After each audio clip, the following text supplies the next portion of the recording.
ایک سورہ نحل بھی ہم نے پڑھی تھی۔ تو اللہ تبارک و تعالیٰ نے اس صورت میں قرآن کریم کی حقانیت، مومنین کی صفات، مختلف انبیاء کے احوال، اللہ تعالیٰ کی توحید پر دلائل، قیامت کی ہولناکیاں اور حیات بعد الموت کا ذکر فرمایا۔ اس صورت کی ابتدائی آیات میں ایک بار پھر حضرت موسیٰ علیہ السلام کے احوال اور معجزات کا بیان ہے۔ آیت نمبر 16 سے سلیمان علیہ السلام کا ذکر ہے۔ وہ داؤد علیہ السلام کے وارث تھے، بیٹے تھے، اور انہیں پرندوں کی بولیاں سکھائی گئیں۔ جنات اور انسانوں کے لشکر کا ایک فوجی ڈسپلن کے ساتھ ان کے پاس حاضر رہتے تھے۔ وہ جو ان کا لشکر تھا نا، اس میں انسان بھی تھے، جن بھی تھے، اور اس کے اندر پرندے بھی تھے۔ ان کا لشکر تھا، وہ ہمیشہ ان کے پاس رہتے تھے۔ حضرت سلیمان علیہ السلام گزر رہے تھے تو ایک مقام سے آپ گزرے جہاں چیونٹیاں بڑی کثرت کے ساتھ تھیں۔ تو ایک چیونٹی جو ان چیونٹیوں کی سردار تھی، ان چیونٹیوں کی بڑی تھی، اور مفسرین کرام نے یہ بھی لکھا ہے کہ وہ تھی بھی، ایک آنکھ اس کی کوئی نہیں تھی، ایک ٹانگ اس کی کوئی نہیں تھی، لیکن اس حال میں بھی وہ چیونٹی جو تھی وہ چیونٹیوں کی قیادت کر رہی تھی۔ تو حضرت سیدنا سلیمان علیہ السلام کا لشکر جب وہاں سے گزرا تو وہ کہنے لگی یا ایھا النمل ادخلوا مساکنکم، کہنے لگی چیونٹیوں اپنے بلوں میں گھس جاؤ، کہیں ایسا نہ ہو کہ سلیمان علیہ السلام کا لشکر بے دہانی میں سلیمان کا لشکر توجہ نہ کرے اور تمہیں پاؤں کے نیچے مسل دے، لہذا اس طرح کرو کہ تم اپنے اپنے بلوں میں گھس جاؤ۔ حضرت سلیمان ابھی 3 میل دور تھے، تمام مفسرین نے لکھا ہے 3 میل دور تھے۔ تو وہاں سے چونٹی بولی تو قرآن کہتا ہے کہ حضرت سلیمان اس کی بات سن کے ہنس پڑے، فتبسم ضاحکا، آپ اس کی بات سن کے ہنس پڑے کہ دیکھو یہ چونٹی کیا کہہ رہی ہے، ذرا غور کرنا بات پر کہ حضرت سلیمان 3 میل دور فاصلے پر چونٹی کی بات بھی سن لیتے ہیں۔ مولوی نے قرآن کی آیت پکی یاد کر لیا، انا بشر مثلکم، کہتا ہے حضور نے کہا میں تمہاری طرح کا بشر ہوں، نبی ہماری طرح ہوتے ہیں جی۔ تو وہ تو 3 میل دور چونٹی کی آواز سن لیتے تھے، اس کے کان میں چونٹی رکھو بلا، اسے کہو کہ بتا بلا کیا کہتی ہے، کچھ بتائے گا، پھر دوڑ لگا دے گا شاید۔ کان میں رکھو اس کو، کہو بتا چونٹی کیا کہتی۔ اور اگر یہ لفظ نہ ہوتے قرآن کے کہ جب انہوں نے سنا تو ہنس پڑے، یہ جملے نہ ہوتے تو شاید اس کو بھی نہ مانتے، لیکن حضرت سلیمان نے سنی چونٹی کی بات۔ اور اب اگلی بات کہنے لگا ہوں، بڑے خوبصورت لفظ لکھے ہیں مفسرین نے، فرماتے ہیں دیکھو ایک چونٹی نے ایک جملہ بول کے، ایک چونٹی نے ایک جملہ بول کے اپنے قبیلے کی خیر خواہی کی تو رب نے اس کا جملہ بھی قرآن میں بیان فرما دیا۔ تو جو ساری زندگی لوگوں کو جملے بول بول کے کہے رب رسول کی طرف آ جاؤ، تو اللہ قیامت میں اس کی بات کو قائم نہیں فرمائے گا۔ جو بھی کسی کی خیر خواہی کرے وہ ایک جملہ بول کے کرے، اور ہو بھی چونٹی، تو اگر اللہ اس کا ذکر قرآن میں باقی رکھتا ہے تو میں اور آپ اگر کسی کی خیر خواہی کریں گے تو انشاءاللہ ذکر باقی رہے گا۔ شرط یہ ہے کہ کریں خیر خواہی، خیر خواہی کرو کسی کی، ایک جملہ بول کے بھی کرو، چونٹی بھی ہو تو اللہ قرآن میں ذکر باقی فرما دیتا ہے۔ تو اللہ تبارک و تعالیٰ نے اس بات کا ذکر قرآن مجید میں فرمایا۔ اس پر کئی کچھ لکھا ہے۔ اسی طرح سے ایک بات اور لکھی ہے ہمارے مفسرین نے کہ حضرت سلیمان ایک دن اسی طرح نکلے، قحط پڑ گیا تھا، بارش نہیں ہوتی تھی، تو حضرت سلیمان باہر میدان میں نکلے دعا کرنے کے لیے، خشک سالی تھی۔ تو جب آپ گئے تو ایک چیونٹی اپنے پر پھیلا کے دعا مانگ رہی تھی۔ تو رب کریم نے فرمایا سلیمان آپ واپس چلے جائیں، بارش آ جائے گی پر آئے گی چیونٹی کی دعا پہ۔ تو حضرت سلیمان نے عرض کی مولا میں بھی تو اتنا لشکر لے کے آیا ہوں نا، تو چلو ہمیں بھی دعا کر لینے دے، تو چیونٹی کی دعا پہ برسا دینا پر دعا کر لینے دے۔ فرمایا نہیں، آپ واپس جائیں، دعا نہ مانگیں۔ یا اللہ کیوں؟ فرمایا چیونٹی کا دل ٹوٹ جائے گا، وہ تو کہے گی کہ یہ سلیمان کی لشکر دعا پہ پھر بارش آئی ہے، تو آپ نہ کریں تاکہ اس کے دل میں یہ بات رہے کہ نہیں میرے رب نے میری دعا پہ بارش فرمائی ہے۔ آپ جائیں، آج بارش آئے گی پر آئے گی چیونٹی کی دعا پہ۔ تو جو چیونٹی بارش کی دعا کرے قوم کے لیے، اللہ اگر اس کا ذکر قائم رکھتا ہے تو جو اپنی قوم کے لیے ہدایت کی دعا کرے، اور کبھی کبھی گردن جھکا کے دیکھا کرو کہ دل میں رسول اللہ کی امت کا درد کتنا ہے۔ اگر کہیں حضور کی امت کا درد ہے تو پھر انشاءاللہ ذکر قیامت تک باقی رہے گا، پھر انشاءاللہ قیامت تک آنے والی نسلیں بھی آپ کا ذکر کریں گی اگر حضور کی امت کا درد سینے میں موجود ہے۔ اسی طرح سے پھر حضرت سلیمان کے لشکر میں نا ایک ہدہد نامی پرندہ بھی تھا، لشکر کا کارکن تھا پرندہ، ہدہد غائب تھا۔ تو حضرت سلیمان کہنے لگا کدھر گیا وہ ہدہد، نظر نہ آج آیا۔ سخت سزا دوں گا. یہاں تو کوئی اچھی خبر لائے گا, چونکہ وہ ہدہد پرندہ جاتا تھا تو خبریں لا کے دیتا تھا, ورنہ سزا دوں گا. اتنی دیر میں ہدہد بھی آ گیا. تو یہ پرندے جو کارکن ہوتے ہیں بڑے سیانے ہوتے ہیں, کبھی بندہ ناراض ہو تو صحیح خبریں لے آتے ہیں.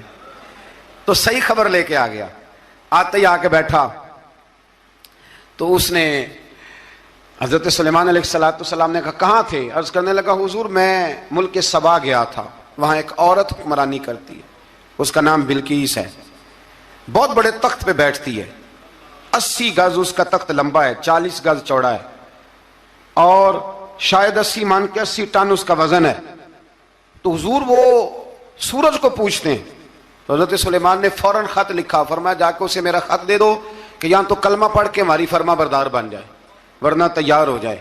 جو اللہ کے غیر کو پوچھتے ہیں ہم ان کے خلاف جنگ کریں گے. وہ جب لے کے گئے نا خط, یہ حدود گیا تو وہ میٹنگ کر رہی تھی, اس کے وزیر مشیر سارے بیٹھے تھے. اس نے جا کے خط پھینک دیا ملکہ بلقیس کی جھولی میں. اس نے خط پڑھا تو ڈر گئی, وزیروں کو بلایا. حضرت سلیمان, قرآن کہتا ہے حضرت سلیمان نے کہا تھا خط پھینک کے نا تو سائڈ پہ ہو کے سننا وہ کیا کہتا ہے. بندوں کے لیے منع ہے, پرندوں کے لیے جائز ہے. بندوں کے لیے منع ہے سائڈ پہ ہو کے سننا. ہاں جس کی جاسوسی کی ڈیوٹی ہو, کفر کی جاسوسی کی, اس بندے کے لیے بھی جائز ہے. تو یہاں ایک تو وہ پرندے تھے, دوسرا کفر کی جاسوسی کر رہے تھے. سائڈ پہ ہو کے سننے لگے. تو ملکہ بلقیس کہنے لگی اب کیا کرنا ہے, یہ خط آیا ہے. تو وہ کہنے لگے ہم تیار ہیں, آپ حکم کریں, ہم لڑنے کو تیار ہیں, لڑیں گے. وہ کہنے لگی نہیں تیزی نہ دکھاؤ. قرآن مجید کہتا ہے کہ وہ کہنے لگی جب لڑائیاں ہوتی ہیں تو شہر تباہ ہوتے ہیں, ملک کھنڈر بن جاتے ہیں, لڑائی مسئلے کا حل نہیں ہے. انہوں نے کہا کہ میں نبی ہوں. تو ایک دفعہ آزما لیتے ہیں کہ نبی ہیں کہ نہیں, معاذ اللہ آزما لیتے ہیں. کہا کیسے؟ کہنے لگی تحفے تو آئے بھیجتے ہیں, اگر مال پر دل للچا گیا تو پھر نبی نہیں بادشاہ ہے, اور اگر مال پر دل للچایا نہ تو پھر اللہ کے کامل بندے ہیں.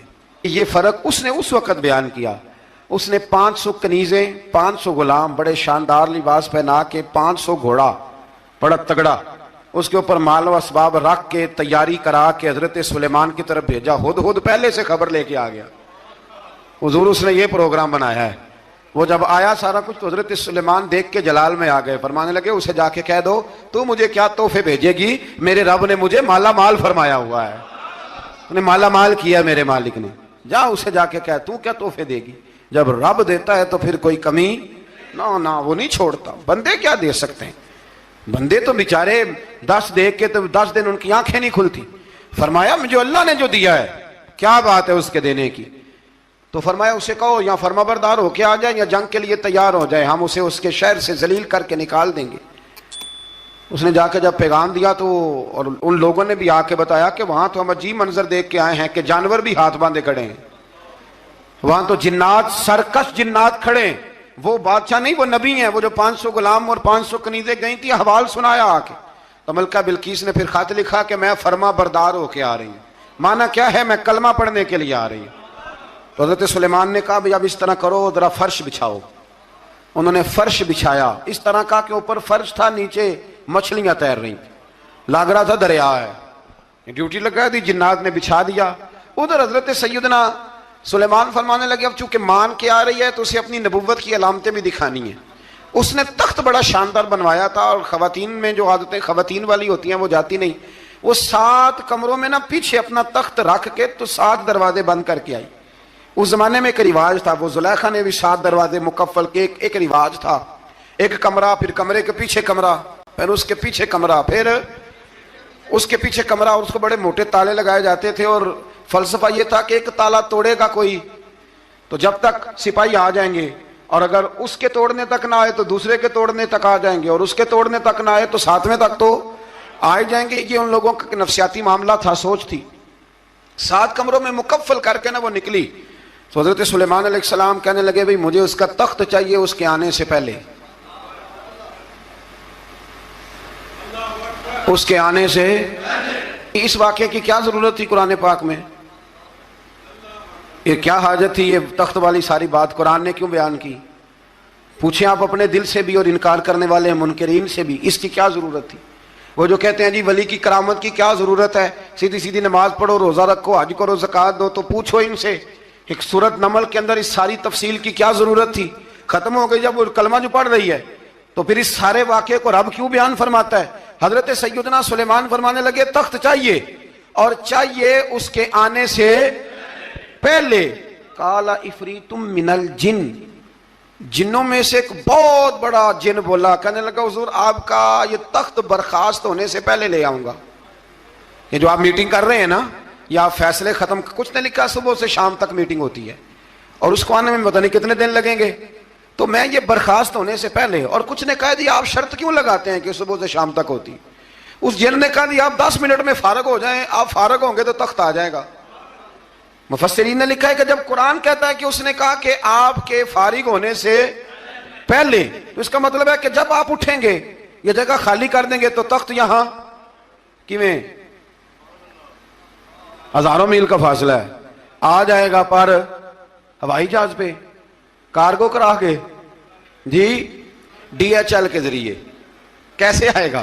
وہ آئے گا تو بس آئے گا۔ تو حضرت سلیمان کی تو بادشاہت تھی نا زمانے پہ، فرمانے لگے نہیں نہیں تو لیٹ ہے، تو لیٹ ہے، تو ہمیں جانتا ہی نہیں، ایٹ سٹ تے پکھڑا کوار گندل، اسی اور بھی بوٹیاں جاننے ہاں، یہ تو لیٹ ہے، ابھی ہماری طاقت اس سے زیادہ ہے۔ بڑی کمال بات لکھی ہے لکھنے والوں نے۔ ایک مفسر نے لکھا ہے کہ ابھی حضرت سلیمان نے غلاموں سے منگوایا ہے، اپنی بات کوئی نہیں کی، یہ حال ہے ان کے غلاموں کا، تو سردار کا عالم کیا ہوگا؟ حضرت سلیمان کہنے لگے بھی جلدی جائیے، قال الذی عندہ علم من الکتاب انا آتیک بہ قبل ان یرتد الیک طرفک، تو اٹھا ان میں سے وہ جس کے پاس کتاب میں سے علم تھا، ساری کتاب کا بھی نہیں، علم من الکتاب، کتاب، وہ اٹھے جن کے پاس کتاب میں سے علم تھا، تو وہ اٹھ کے کہنے لگے حضور میں لے آؤں گا، کب؟ آپ کے آنکھ جھپکنے سے، نہیں آنکھ جھپکنے سے، بندہ تھا جن تھا؟ جن کی تو بات مانی نہیں انہوں نے، کیا کہا؟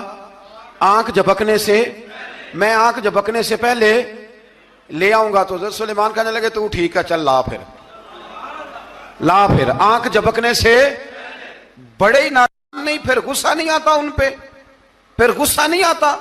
میرے شیخ کامل، مرشد اکمل، شیخ بحر و بار، حضور غوث پاک جیلانی، حضرت غوث اعظم یوں کر کے شاگردوں کو، مریدوں کو سبق پڑھا رہے تھے، پڑھاتے پڑھاتے ہاتھ آگے کیا، اور جب ہاتھ واپس آیا تو بھیگ گیا تھا سارا۔ تو شاگرد کہنے لگے حضور یہ کیا ہے؟ فرمایا تمہیں نہیں سمجھ آئے گی، چھوڑو تمہارے والی بات نہیں، خاصاں دی گلاما آگے نہیں مناسب کرنی، رہنے دو تم۔